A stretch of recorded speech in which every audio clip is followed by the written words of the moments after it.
médicaments, on lui a fait des injections. Donc, le médecin était très, comme on le dit, concern, c'est-à-dire qu'il ne savait pas si on devait l'évacuer d'urgence ou pas. Donc, ils sont en train de décider parce qu'en ce moment, c'est pas du tout la bonne forme avec Ouattara. Souvent, quand on a tendance à le dire à certaines personnes du RHDP qui pensent que c'est une, comment on appelle, c'est être des croque-morts, le fait de dire que Ouattara, ça ne va pas. Mais vous oubliez que Alassane Draman Ouattara est un candidat.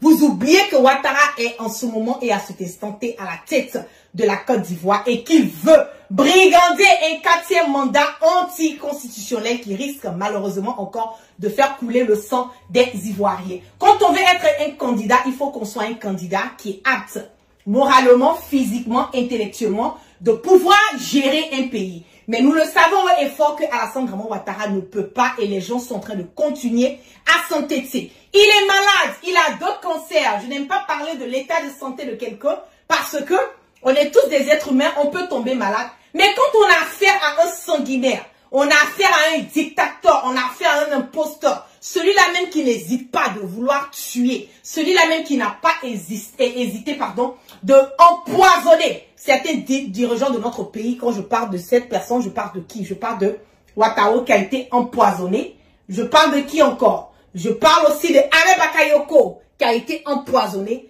Je parle de qui a été tué. Je parle de Ibé qui a été tué. Je parle de Guillaume Soro qu'aujourd'hui Ouattara Guillaume Soro aujourd'hui qui est l'ennemi juré de Ouattara. Je parle de bien d'autres personnes qui ont perdu leur vie dans cette histoire de Alassane Draman Ouattara et de ses différents mandats qui ont toujours été là pour déstabiliser le pays. Donc quand on sort, quand on vous dit que Ouattara ça va pas, quand on vous dit que Ouattara son état de santé n'est pas bon, quand on vous dit qu'il a fait malaise, pourquoi est-ce que ça vous dérange? Mais vous êtes ok de dire que les autres personnes ne sont pas bien portantes.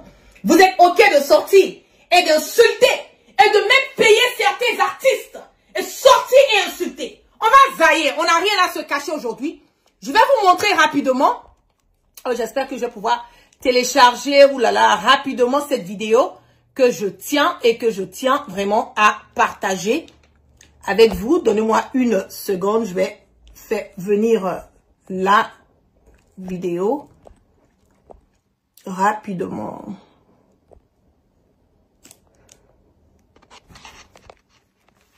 Faut que je la retrouve. Continuez à faire monter le mercure, continuez à partager et à partager massivement ce direct. Je le dis que nous sommes toujours en guerre de communication, donc rassurons-nous que les informations que nous partageons véhiculent sans crainte et surtout sans peur. J'essaie de retrouver rapidement la vidéo. Je ne sais pas si c'est celle-là. Donnez-moi une seconde. Non, c'est pas celle-là. On va essayer de retrouver la vidéo.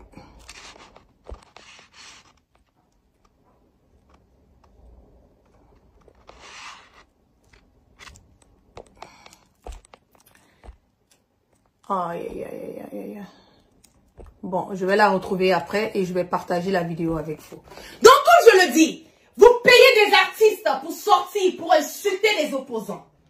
Vous payez des artistes pour sortir, pour faire des intox.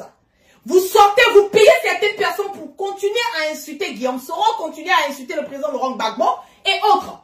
Mais quand on sort, quand on vous dit que Alassane Draman Ouattara, qui est lui-même qui est là à la tête de la Côte d'Ivoire, qui ne se porte pas bien, vous trouvez que la guêpe est en train d'être un croque-mort. Il n'y a rien d'être un croque-mort dedans. C'est la vérité que je suis en train de dire aux Ivoiriens. Je vous dis que Alassane Draman Ouattara a eu un malaise hier au palais présidentiel.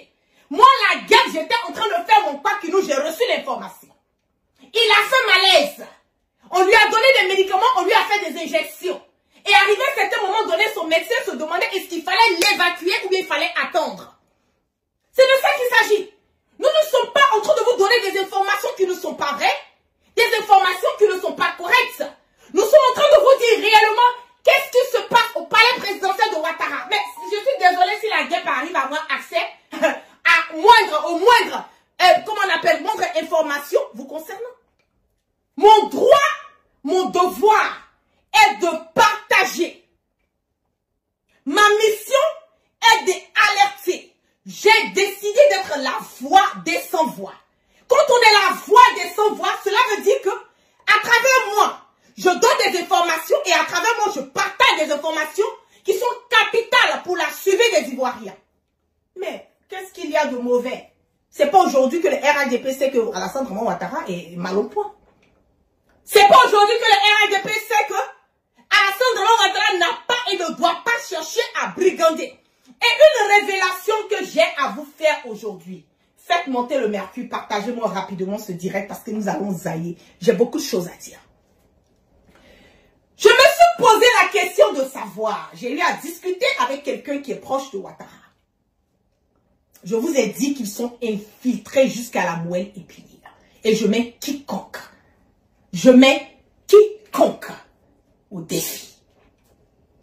Je vais parler avec cette personne et je demande à la personne. Je dis, mais pourquoi est-ce que Ouattara a cette haine? Pourquoi est-ce que Ouattara n'a pas pitié des Ivoiriens? Parce que, arrivé à l'âge où il est, compte tenu de son état de santé, sachant que Ouattara a 2 cancers. Il a le cancer de prostate, il a le cancer de la gorge. C'est pas quelque chose de nouveau pour les Ivoiriens, pour les gens qui ne le savent pas, je vous donne l'information. Pas que la guêpe souhaite la maladie à Ouattara. Je l'ai dit, si Ouattara dit aujourd'hui, je n'en ai que dalle. Allah les a dit, le jour que Allah veut tard, n'a qu'à ça. Et puis la vie continue. Parce que Ouattara n'est pas mieux que les personnes qui ont perdu leur vie. Il n'est pas mieux, même si Ahmed Bakayoko, lui et moi, on n'était pas vraiment dans de bons termes. Tous les Ivoiriens savent que en bas et la guêpe, c'était la guerre qui était déclarée. Tout le monde le sait. Mais ça ne m'empêche pas de dire que malgré ce que Ahmed Bakayoko a eu à faire pour Ouattara, ça ne leur a pas empêché d'éliminer Ahmed Bakayoko. Malgré le fait que Ibé a donné sa poitrine, a donné sa vie pour Ouattara, ça ne leur a pas empêché, ça ne les a pas empêchés d'éliminer Ibé. Le sergent Ibé. Malgré le fait que Guillaume Soro a sacrifié sa vie, ça ne les a pas empêchés à un certain moment donné de vouloir même tirer sur le jet, sur l'avion de Guillaume Soro. Ça ne les a pas empêchés de traquer Guillaume Soro partout en Europe. Et quand je parle de Guillaume Soro, je veux que vous compreniez que je sais de quoi je parle concernant Guillaume Soro. Je sais ce que Guillaume Soro a survécu. Je sais ce que Guillaume Soro a traversé. J'en sais beaucoup. J'en sais beaucoup. Mais ça ne les a pas empêchés. Mais quand on sent qu'on veut vous donner des informations, on veut vous dire réellement comment est-ce que les choses sont. On veut faire des effets de confiance. On veut alerter les Ivoiriens.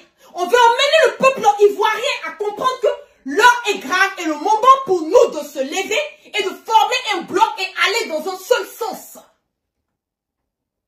Vous trouvez que, oulala, la guêpe, elle est en train de dérailler. Pourquoi elle parle de Ouattara? Elle n'aurait pas dû parler de l'état de santé de Ouattara. Non, elle est croque-mort. Moi, je n'en ai absolument que dalle. Je vais vous regarder droit dans les yeux.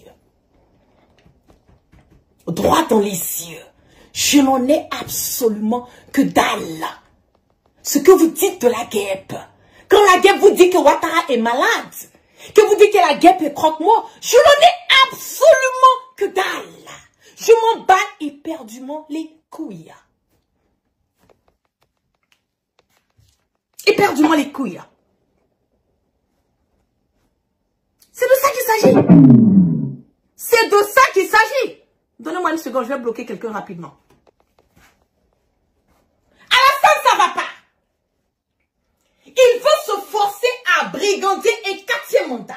Et ce 4e mandat va encore faire couler le sang des Ivoiriens. Est-ce que le sang des Ivoiriens qui coule là, c'est pas important pour vous? C'est important. Est-ce que Ouattara est mieux que le jeune Toussaint qui a eu la tête décapitée en 2020? Il n'est pas mieux. Est-ce que Ouattara est mieux que Soro Kognon, ces personnes qui ont tué Soro Kognon à Korogo? Est-ce beaucoup attention. C'est pas tout le monde qu'on combat. Je le dis. C'est pas tout le monde qu'on combat. Il y a certaines personnes là, Dieu les a créées comme elles sont. Ne cherche pas à vouloir nuire. Ne cherche pas à vouloir tuer. Ne cherche pas à vouloir éliminer. Il ne faut pas avoir la haine. Vous avez tué Soro Cognon. 2 ans, jour pour jour. 2 ans, jour pour jour. Amadou Gon est où?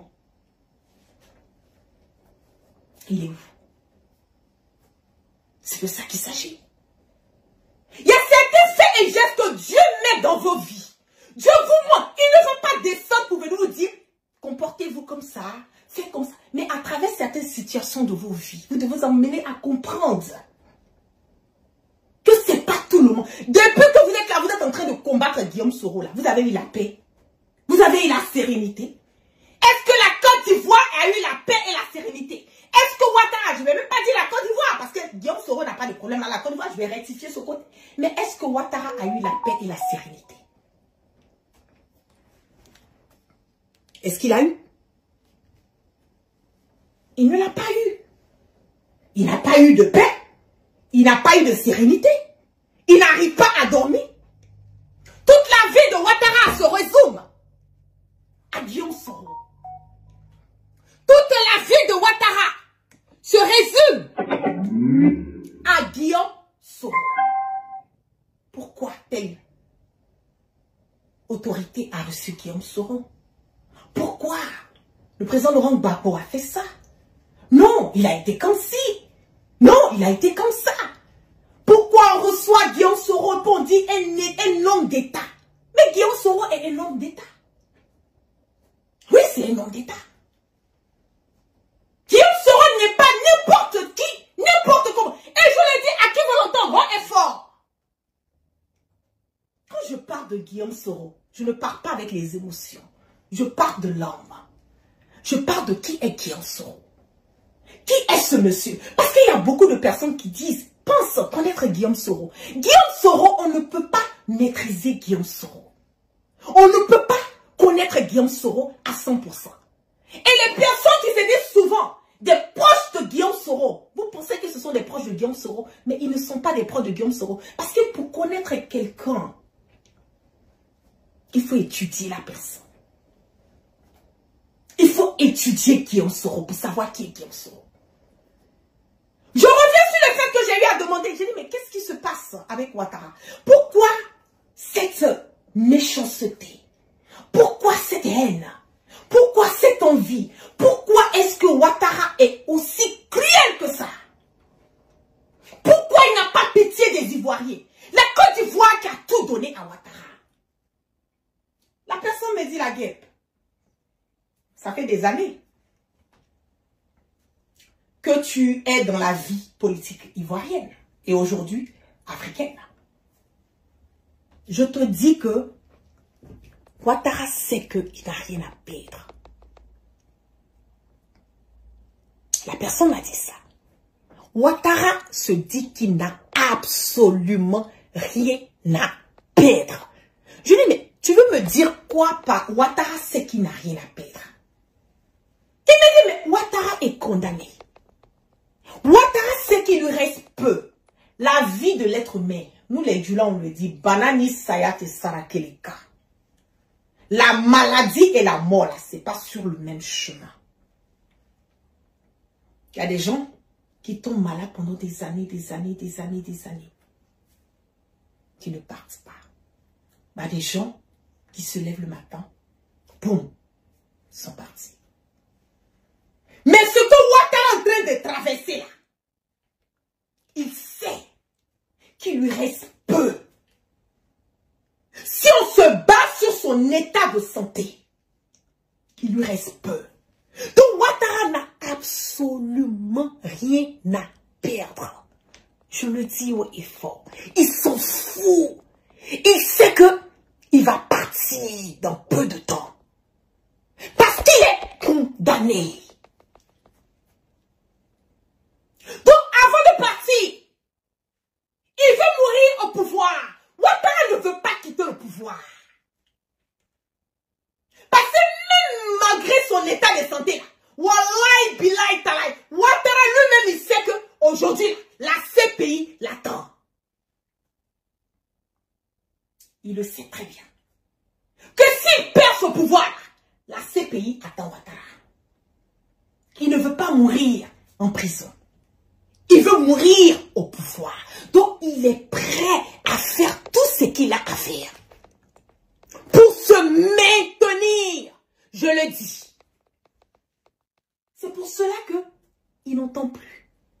C'est pour cela qu'il ne voit plus. C'est pour cela qu'il a certains comportements. Souvent, les gens se demandent, mais comment on peut être méchant jusqu'à ce point?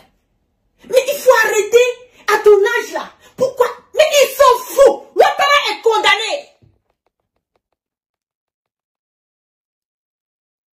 Il est condamné. Ils sont fous. Il n'en a que dalle. Même si on tue tous les Ivoiriens, ce n'est pas le problème de Ouattara. Tout ce que lui veut là, il veut rester là jusqu'à ce que son jour arrive. C'est tout le problème de Ouattara. Il veut mourir au pouvoir.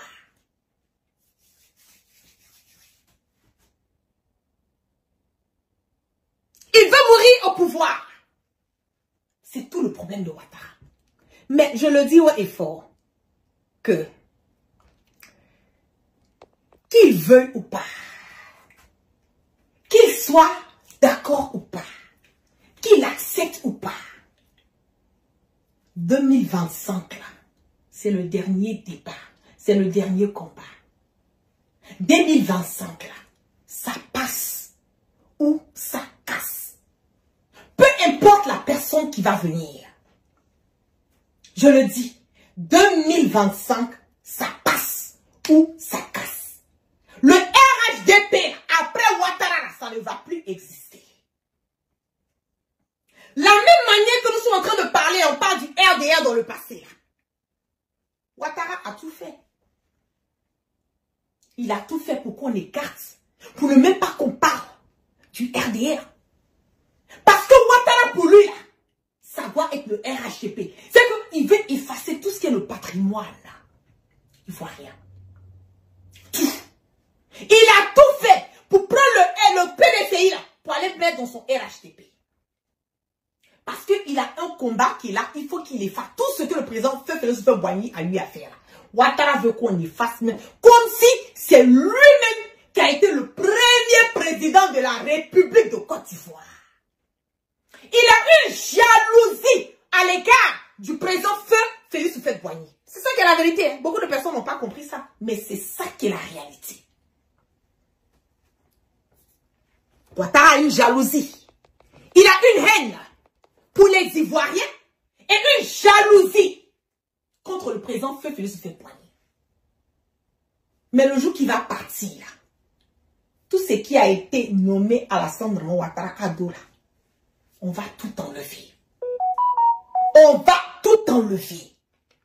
Tout ce qui est Alassane Draman Ouattara en Côte d'Ivoire, le nom Alassane Draman Ouattara, ça ne va plus exister.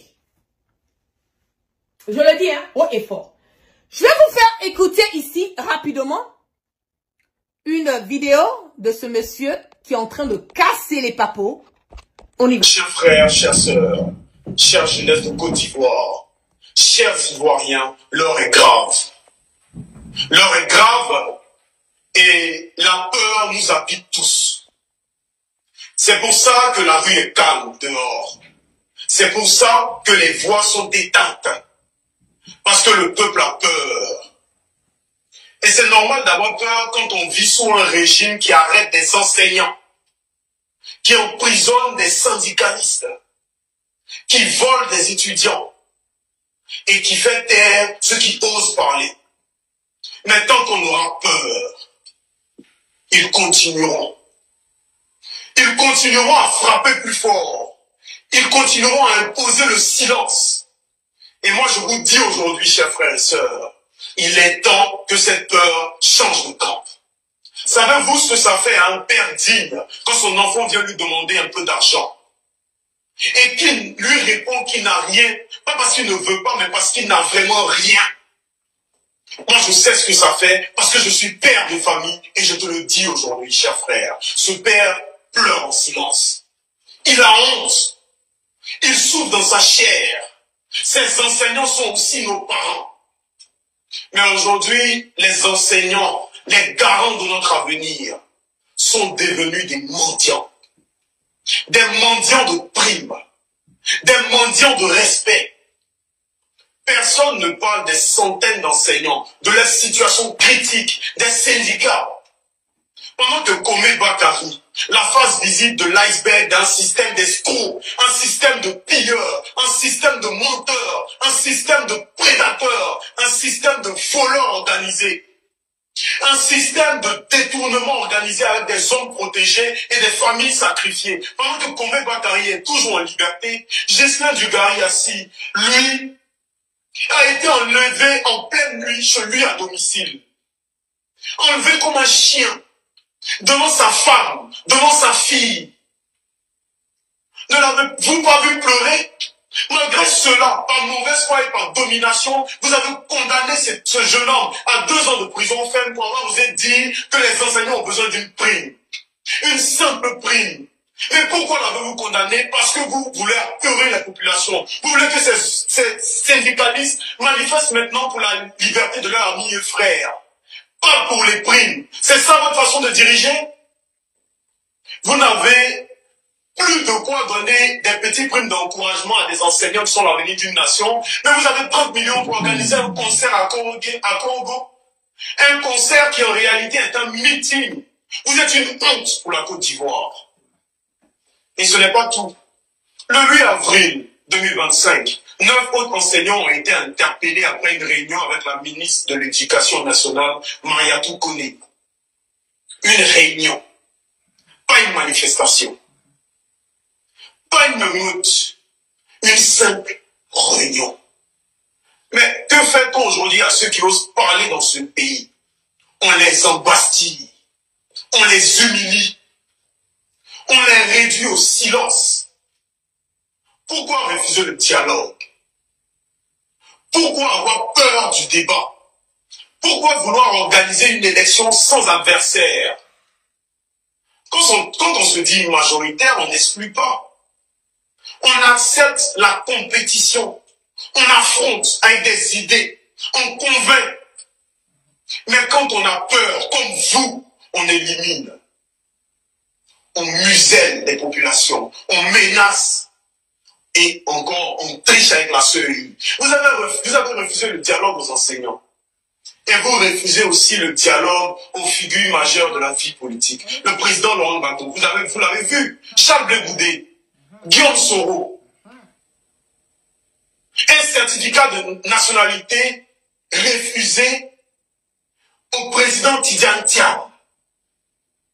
Est-ce que vous trouvez ça normal, monsieur Alassane Dramane Ouattara? Mais dites-moi, si vous êtes sûr de votre popularité, pourquoi avez-vous peur de les affronter? Ou alors vous voulez que le peuple se rébelle? Vous voulez provoquer une tension pour ensuite accuser encore une fois l'opposition d'une guerre. Une guerre que vous aurez vous-même provoquée comme vous l'avez fait en 2011. Parce qu'à la fin, c'est toujours le peuple qui paie. Ce sont toujours nos mères, nos pères, nos frères qui meurent pendant que vous vous cachez derrière vos gardes, pendant que vous sautez des clôtures. Mais si vous êtes si majoritaire, pourquoi avez-vous peur de la compétition? Pourquoi ne pas organiser une élection propre? Pourquoi ne pas laisser le peuple choisir? Pourquoi vouloir encore proposer un chaos pour ensuite accuser l'opposition d'être responsable? Parce que c'est vous qui avez créé la guerre en Côte d'Ivoire. Ce n'est pas l'opposition qui fabrique la colère. C'est vous. Vous qui refusez le dialogue. Les étudiants de Côte d'Ivoire n'ont toujours pas perçu leur bourse 2023-2024. Ils n'ont rien perçu. Pas un franc. Nos universités ne produisent plus de cadres.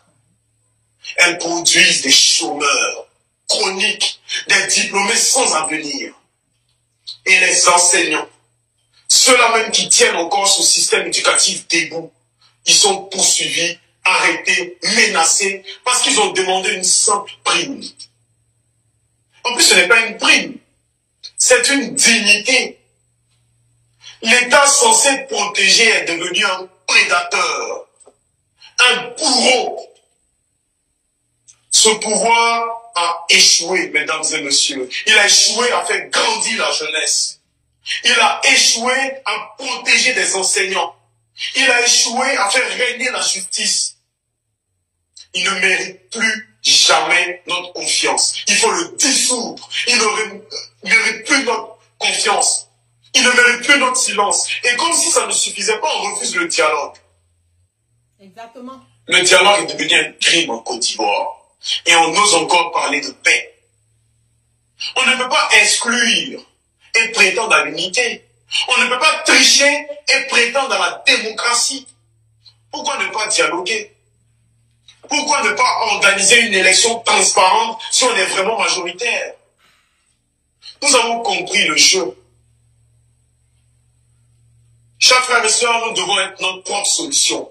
Notre solution pour la santé, pour l'éducation, pour l'employabilité des jeunes, pour la dignité.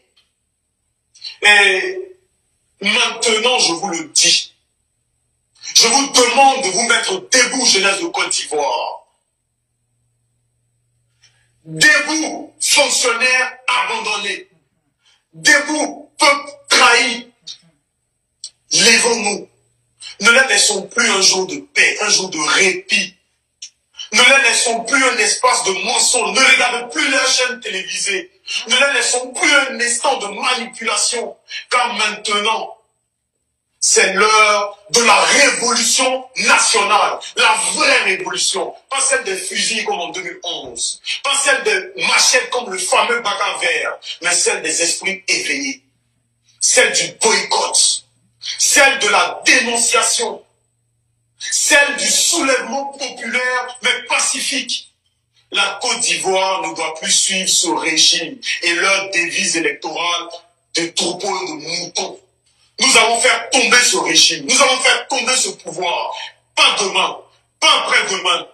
Mais maintenant, mobilisons-nous. Parce que nous n'avons plus le choix. C'est eux contre nous. C'est un monsieur contre une nation. Et nous choisissons le peuple. Nous choisissons les enseignants. Nous choisissons nos étudiants. Nous choisissons les pauvres, les oubliés, les humiliés à ce régime. Et je vous le dis, ce combat n'est pas celui d'un Bédé, d'un Malinké, d'un Baoulé, d'un Senfo ou d'un Nani. Ce combat n'est pas une affaire d'ethnie. Ce combat est une affaire de destinée, de destin. Et puisque ce régime rejette notre génération, alors nous prendrons notre responsabilité. Et s'il le faut, nous créerons nous-mêmes un parti politique. Un vrai parti politique. Un parti politique de la jeunesse. Un parti de rupture. Un parti de reconstruction. Un parti qui ne demande pas la permission d'exister. Un parti souverain pour prendre le pouvoir. Et pour changer la Côte d'Ivoire. Et à vous, nos chers frères de la diaspora, vous également, à vous qui êtes à Paris, en Norvège, à Londres, à Montréal, à Dubaï, ce combat est aussi le vôtre. Parce que si nous ne nous lèvons pas ensemble, ce pays mourra devant nous tous. Il mourra en silence. Il mourra avec des exilés. Il ira en fumée. Mais nous ne viendrons pas seulement dénoncer. Nous venons aussi avec des solutions. Des vraies solutions. Et des solutions très simples. Des solutions concrètes. Premièrement, nous allons et devons dissoudre la CEI, comme retirer tous les partis politiques. C'est un poison pour la stabilité en Côte d'Ivoire. La démocratie commence par des arbitres qui ont des notions d'impartialité. Deuxièmement, nous allons lancer une grande campagne nationale d'enrôlement et de sensibilisation. Dans chaque commune, dans chaque ville, dans chaque village, nous allons faire tomber ce pouvoir. Nous allons former des jeunes à la mobilisation électorale. Nous allons organiser des conférences, des réunions, des caravanes, avec ou sans leur accord. Nous allons frapper à chaque porte. En troisième lieu, nous allons créer un fonds citoyen d'urgence pour les enseignants et les étudiants en détresse. Si l'État ne paie pas les bourses, mais organise des concerts, Alors nous allons créer une caisse populaire où chaque Ivoirien donnera 500, 1000 francs pour venir en aide à ceux-là qu'on veut faire taire. En quatrième lieu, nous allons proposer une loi pour protéger les lanceurs d'alerte, les journalistes, les syndicalistes, les étudiants, les professeurs. Plus jamais un enseignant ne doit aller en prison pour avoir dit la vérité. En cinquième lieu, nous allons porter un projet agricole et industriel dans chaque région du pays. Oui, chaque région du pays. Pour que chaque jeune puisse produire, transformer, vendre et s'enrichir dans sa propre commune. Pas besoin de concert et pas besoin d'aller en Europe. La richesse doit commencer en Côte d'Ivoire, dans notre pays. En sixième lieu, nous allons réclamer une éducation gratuite et obligatoire jusqu'à 18 ans, avec une prise en charge directe de fournitures scolaires et bourses pour des meilleurs élèves, sans favoritisme comme on le voit en Côte d'Ivoire. En septième lieu, nous allons demander un audit international de la dette publique pour savoir où est parti tout cet argent. Parce que pendant qu'on s'endette au nom du peuple, le peuple s'appauvrit. Enfin, nous allons travailler à faire émerger une nouvelle classe politique composée de jeunes intègres, formés, engagés et prêts à diriger ce pays autrement. Pas dans 30 ans. Pas quand les vieux voudront partir. Mais aujourd'hui, maintenant, parce que nous avons des cerveaux, nous la jeunesse ivoirienne, nous avons des bras, parce que nous avons des cœurs et nous voyons la souffrance autour de nous, et parce que ce pays nous appartient en tant qu'à eux. Je suis ivoirien, nous allons nous enrôler massivement. Revoir la liste électorale. Chaque carte d'électeur est une arme silencieuse. Nous allons créer des comités de conscience, des foyers des rêves, des bastions de vérité. Nous allons boycotter les médias de manipulation. Live TV. RTI ne parle pas pour nous. Fraternité Matin ment. Notre média, c'est notre bouche. C'est le bouche à oreille. C'est le marketing sensoriel. Notre raison, c'est notre conviction. Nous allons désobéir stratégiquement. Pas dans le désordre, mais dans l'ordre. La désobéissance citoyenne est désormais un devoir en Côte d'Ivoire. Nous allons nous unir. Baoulé, Bété, Malinké, Sénoufo, Gouro, Abron, qui plus que vous, voici le RHDP. Je suis Gon Coulibaly, membre de la famille Gon Coulibaly. Et moi-même, je suis contre ce pouvoir en place. Nous avons une douleur, une mission, jeunesse de Côte d'Ivoire. Nous avons un destin. Que Dieu bénisse la jeunesse ivoirienne. Que Dieu bénisse notre combat qui est noble. Et que Dieu détruise ceux qui détruisent notre avenir. Alors, chers frères et sœurs, ce n'est pas un combat singulier, c'est un combat commun. C'est ensemble que nous sommes plus forts. C'est ensemble, main dans la main, dans l'union, dans la cohésion et dans l'ordre, que nous réussirons à construire une Côte d'Ivoire nouvelle, une Côte d'Ivoire juste, une Côte d'Ivoire avec une égalité.